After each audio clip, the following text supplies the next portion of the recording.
Vigli TV, ceci n'est pas un exercice. Là, je vais un petit peu mieux, il est 10h30. L'automédication, parfois ça marche, enfin surtout attendre le vide. Donc là, j'ai juste réussi à dormir au bout de 2 ou 3 heures. Puis ce matin, je retrouve les commentaires de Malbrook, qui a parfois des bonnes remarques, mais enfin, qui en même temps, je pense que t'as pas bien compris le message. Mais enfin bon, il a au moins le mérite de le faire avec à peu près des mots respectueux, enfin si j'ose dire, hein. Donc voilà, paranoïa, conversion hystérique.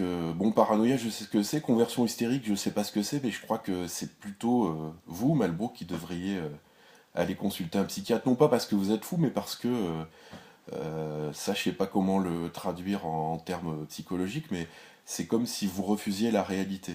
Moi, je suis confronté depuis le début de mon histoire à des gens qui veulent inventer des scénarios avec ce que moi je leur donne, c'est-à-dire la réalité, c'est-à-dire des faits matériels et concrets, non pas par enfin, goût obsessionnel de démontrer les choses, mais simplement parce que je suis dans une situation où je suis obligé de démontrer des choses que normalement on ne devrait pas avoir à démontrer, c'est-à-dire c'est la vie normale, quoi. Voilà, je me suis pris un coup sur la gueule, je vais être, comment dire, je vais avoir réparation. Non, je me prends un coup sur la gueule et je suis condamné. C'est un exemple.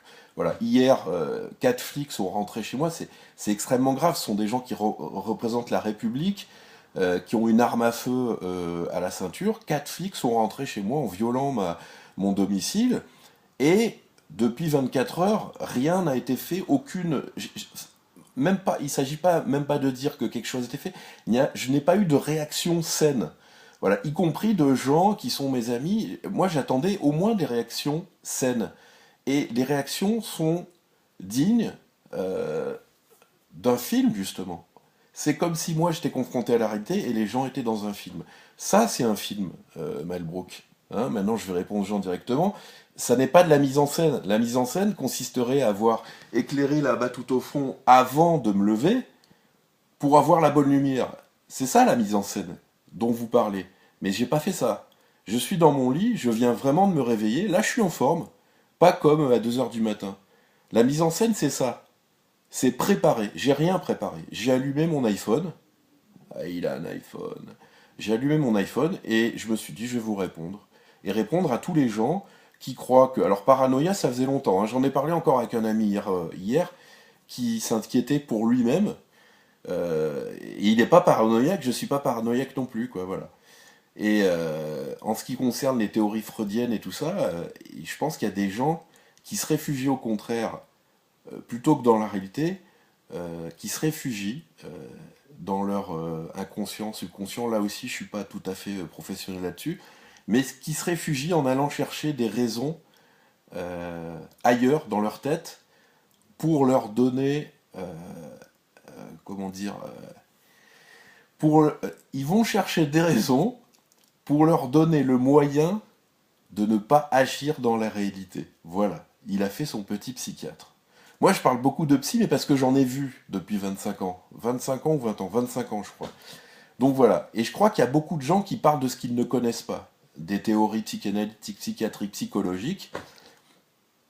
Et d'autant plus, ils en parlent pour se réfugier hors de la réalité. Moi, je ne suis pas paranoïaque.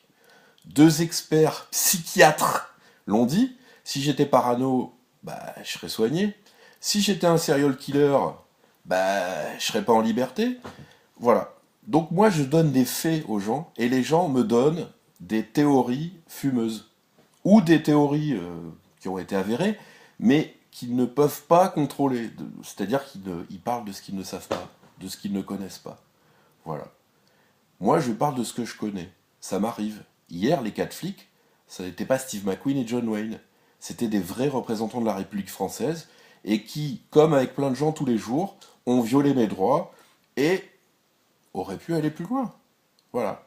Je sais pourquoi ils ont fait ça. Je sais quelle est leur tactique de provocation. Et je sais comment cette tactique se retourne toujours contre les gens qui n'ont rien fait, contre certaines personnes qui n'ont rien fait, mais qui se retrouvent dans la position du coupable parce que les coupables ont manipulé les choses pour arriver à leur but. Ça s'est passé hier avec des flics, ça s'est passé aussi avec des drogués le 6 janvier 2012 dans mon cas, et ça se passe tous les jours comme ça, dans la réalité. La réalité. Voilà, ma réalité c'est là, je suis dans mon lit. Voilà. Dans ma tête, il y a d'autres choses. Mais moi, je parle de faits concrets. Alors, je m'adresse à tous les gens qui me font l'amitié, même à distance, de suivre mes mésaventures. Euh, c'est sûr qu'à distance, déjà, c'est très très compliqué de pouvoir commenter de la bonne manière. Mais à ces gens, je voudrais dire, intéressez-vous à la réalité et aux faits. Les faits, dans mon cas, ils sont publiés. J'en ai encore plein, hein, je peux pas tout faire. Il y a des déclarations, des témoignages, des attestations, des enregistrements, secrets ou pas secrets.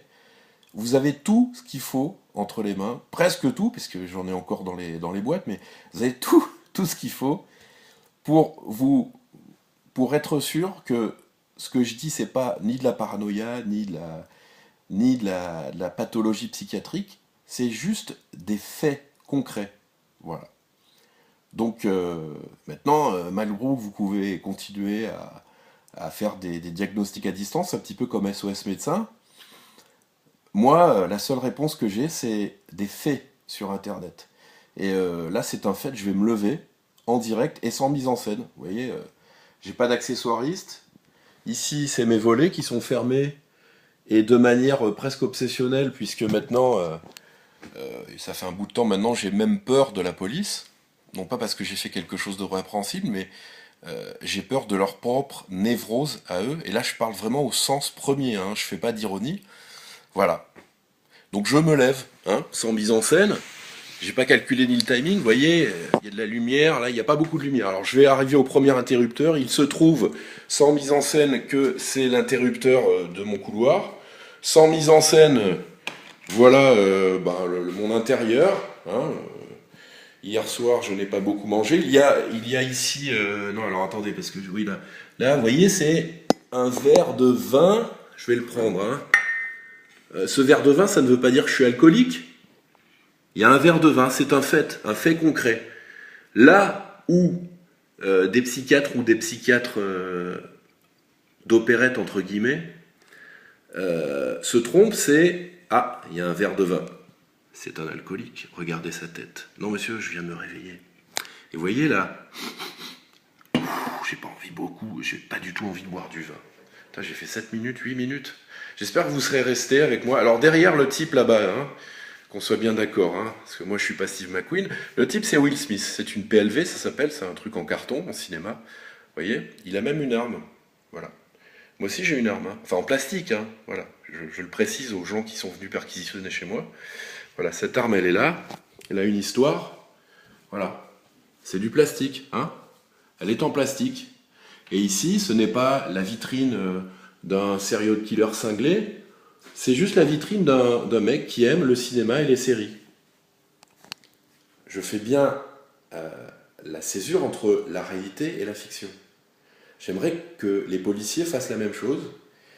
J'aimerais aussi que les gens qui commentent, et encore une fois Malbrook, je reconnais que vous savez mettre, même si ce matin c'était un peu violent, mais vous savez rester dans un certain respect. J'aimerais donc que les policiers soient dans la réalité et pas dans un film de Steve McQueen. J'aimerais que les gens qui commentent, certains, puissent simplement s'asseoir et réfléchir avant de parler, certains. Et j'aimerais que eux, mais ça c'est un vœu qui ne peut pas être réalisé forcément, mais dans l'absolu, j'aimerais que plutôt que se faire un long métrage à distance, il soit dans ma réalité. Et là, c'est une invitation que j'ai déjà lancée, mais comme par hasard, quand j'ai lancé cette invitation, les gens qui me donnaient des leçons à distance ne sont jamais venus me voir, ne sont jamais venus ici, dans ma réalité. Vous voyez cette espèce de bunker où mes volets sont fermés, où ma porte est fermée. Ça, c'est normal, hein, mais je veux dire, là, ça vient, non pas obsessionnel, mais c'est la peur qui s'installe. Voilà. Vous avez eu 9 minutes d'un mec qui vous parle, sans avoir fait de mise en scène. Si vous pensez qu'il est cinglé, bah, vraiment, et sans ironie, il faut que vous alliez consulter quelqu'un. Voilà. Donc, la réalité, c'est celle-là, la réalité. Là, il n'y a pas de mise en scène, il n'y a pas de metteur en scène, il y a juste un con, c'est moi, qui suis sain d'esprit. C'est même marqué sur un papier maintenant.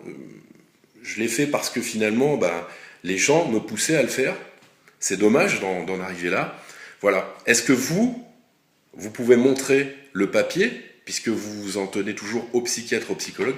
Est-ce que c'est les gens qui commentaient comme ça parfois sur mon site, est-ce que vous pouvez me montrer le papier qui prouve que vous n'êtes pas dans une fiction dans votre tête, plutôt que d'être dans la réalité? Vous voyez? Il n'y a pas d'arme à feu, je ne suis pas un serial killer, je ne fais pas de paranoïa, je vais même ouvrir ma porte en direct et je viens de me rendre compte. Alors là, peut-être qu'un psychanalyste pourrait dire quelque chose. Je viens de me rendre compte, sans mise en scène, que cette nuit, je n'ai pas fermé ma porte à clé. Voilà. Je n'ai pas fermé ma porte à clé. J'étais donc théoriquement en danger. Vous voyez, là, le voisin s'en va. Je crois que je vais arrêter, parce que 11 minutes, du coup, voilà, on est dans un long métrage. Hein, presque. Allez, je vais prendre un café. Et je confirme donc aux gens qui pensent que je fais de la mise en scène ou que je fais de la paranoïa, que j'étais bien malade cette nuit, que je n'ai dit ni plus ni moins que la réalité. Je confirme que je n'appellerai plus SOS Médecins jusqu'à ce que quelqu'un ou quelque chose se soit occupé de ce problème. Je confirme que je n'arrêterai pas d'afficher sur mon mur, non pas parce que j'aime remplir ma vie, attendez, batterie faible, non pas parce que j'aime remplir ma vie, comme j'ai répondu dans l'article hier du journal qui est publié sur mon site, non pas parce que j'aime remplir ma vie donc, mais parce que pendant 20 ans, je n'ai pas rempli ma vie avec cette merde, ces recommandés, cette justice dont j'ai rien à foutre. Je fais ça maintenant parce que pendant 20 ans, je ne l'ai pas fait. Et à ceux qui pourraient être dans une situation similaire à la mienne, je les préviens, surtout si vous avez 20 ans, 25 ans. Moi, quand j'avais 20 ans, 25 ans, j'allais dire je pensais même pas, j'étais ailleurs. Là, j'étais pas dans la réalité. Je me disais, je laisse faire. Le résultat, vous l'avez devant vous. C'est un mec qui est au bord du trou. Il s'est pas mis dans le trou, le mec. On l'a mis dans le trou. Et le mec est tombé dans le trou parce que pendant 20 ans, il a laissé faire. Et le mec, il affiche sur son mur, il ouvre sa gueule, et il va encore passer dans les médias, il espère, parce que pendant 20 ans, il a fait ce que certains lui disent de faire maintenant. Le résultat, c'est la mort. Symbolique, je précise. Je ne suis pas suicidaire, je n'ai pas envie de mourir, mais le résultat, vous l'avez devant vos yeux. Quand on dit oui à tout, voilà ce qui arrive. J'espère très sincèrement, là je parle plus de moi, je parle des gens qui peuvent me regarder, j'espère très sincèrement que je pourrais contribuer à sauver des destins. Je dis pas des vies, parce que je veux pas paraître prétentieux. Quand on fait les poubelles, quand on pleure en direct sur Internet, je crois pas qu'on soit prétentieux. Enfin, ça, encore une fois, il faudrait demander à un psychiatre. Mais moi, c'est fait. Est-ce que vous, c'est fait? Voilà, donc j'espère sincèrement que cette expérience, non pas cette mise en scène, mais cette télé-réalité, ça peut être un bon terme pour ce que j'essaye de faire. J'espère vraiment que ça peut aider des gens à ne pas se fourvoyer. Voilà. N'allez pas trop lire dans les livres, allez voir des psys, mais pas trop. Sachez faire marcher ça. Voilà. Là-dedans, c'est pas votre cerveau. Là-dedans, c'est votre conscience. La conscience, c'est la première des choses à consulter. 14 minutes, sans mise en scène. Il n'y a pas de texte. Je ne sais pas comment je fais. D'ailleurs, les gens ne comprennent pas non plus. On ne comprend pas. 1m85, regardez, il rigole, il va bien. Ouais, je pète la forme. À bientôt. À vous les studios.